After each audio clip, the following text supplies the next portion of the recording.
Well, the key to making the playoffs in the Western Conference is to take care of business right here at home. And tonight, the Dallas Mavericks dazzled at the American Airlines Center. Hey everyone, I'm Tamara Jolie. And I'm Mercedes Owens, and we're here at American Airlines Center, where the Dallas Mavericks just had a crazy overtime win, defeating the Portland Trailblazers 111-101. You know, Mercedes, in fact, it was so big that Coach Carlisle, a coach that's usually quiet about stuff, said this is one of the biggest wins in his 7-year career as a Dallas Mavericks coach.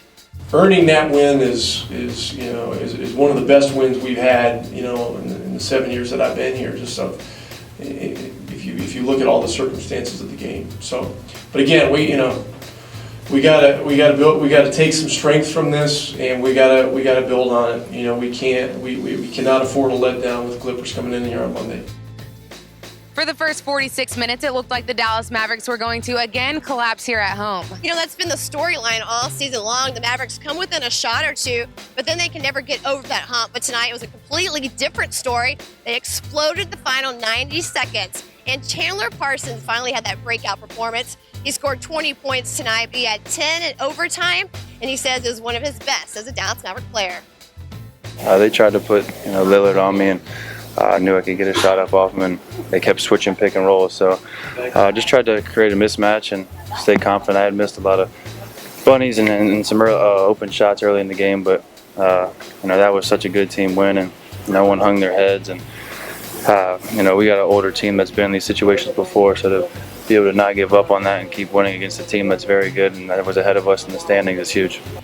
Now tonight it was a total team performance in the final minutes of the fourth quarter. With Rajon Rondo still out, he's going to be out until after the All-Star break. This means J.J. Bray was back in to lead the troops. He had another outstanding effort tonight, but look at some of these other numbers. Dirk Nowitzki finishing tonight with a team-high 25 points. Monte Ellis added 20 points, 6 assists.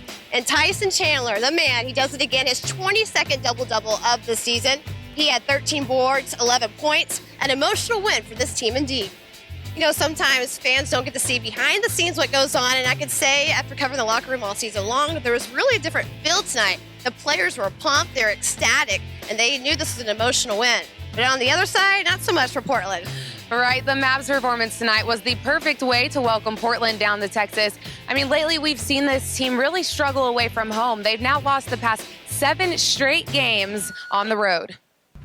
We were trying to be patient, and not trying to rush. Then we rushed, and we should be impatient. So I think we just, really unsure in the last 2 minutes. I think they were being, more active, trying to force us to speed up. So I think if we can go back in time, I think guys will be more sure of just playing basketball. As for tonight's turn of events, Portland head coach Terry Stotts says bottom line is they have to win the game. That one's a tough one to take. We had it was a game we should have had. We did a lot of things to give it away. Fourth quarter offense, we turned the ball over. Defensively down the stretch, we didn't do some things that we needed to do. And always give Dallas credit. They did the things that they needed to do to get back in the game. But I put that on us and me. That was a game we should have had. Portland really controlled the tempo for the majority of tonight's game, but they blew an 11-point lead in the final 2 minutes of the fourth quarter. A little bit disappointed in ourselves. We played a great game. I think we were up 11 with 2.5 minutes left. Get lazy, a couple mistakes, turn the ball over, and then they start believing. They just making shots, and we let them steal the game. Damian Lillard led the Trailblazers with 26 points, followed by LaMarcus Aldridge with 25. Tonight's game between Dallas and Portland really came down to who was going to nail it down the stretch, especially in perimeter play, and Dirk Nowitzki answered the call. His three-pointer sent the game in overtime, and the rest was history. Dallas again winning this one tonight, 111-101. They didn't look good there for a while. They were up 10 with a couple minutes left, and proud of the guys, how we fought, how we stepped it up defensively. They made timely shots. JJ made a timely three. Parsons made a nice up and under three. Monte hit a big one in overtime.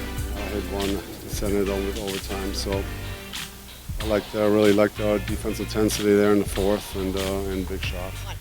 But hey, this party is just getting started. Saturday night's game only jump-started what could be a massive week for the Dallas Mavericks. For the stretch, Dallas fans could be seeing some roster changes. I know the Dallas squad is looking to increase their front court depth, and big man, 18-year veteran Jermaine O'Neal may just do the trick. And we've heard the rumors about Jermaine now for a couple of weeks, but hopefully we'll have that answer. But that's not it. Dallas is not done. We also learned this week that Amari Stoudemire is saying that he may want out of his Knicks contract. He came out today publicly and said he's not for sure about that buyout. But if he was going to do it, Dallas is one of his top teams he's going to consider, according to sources. So, hey, the Mavericks know they have to take care of business here, and they may bolster up and get some power on their team. Sources say these decisions could be made final before the end of the All-Star break. But business aside, the Mavericks know they got to keep that momentum rolling. They'll get that opportunity on Monday night and another big must-win situation, this time against the Clippers. So we'll see you on Monday for D210 TV and Time Warner Cable Sports. I'm Mercedes Owens. And I'm Tamara Jolie, and you've just been credentialed.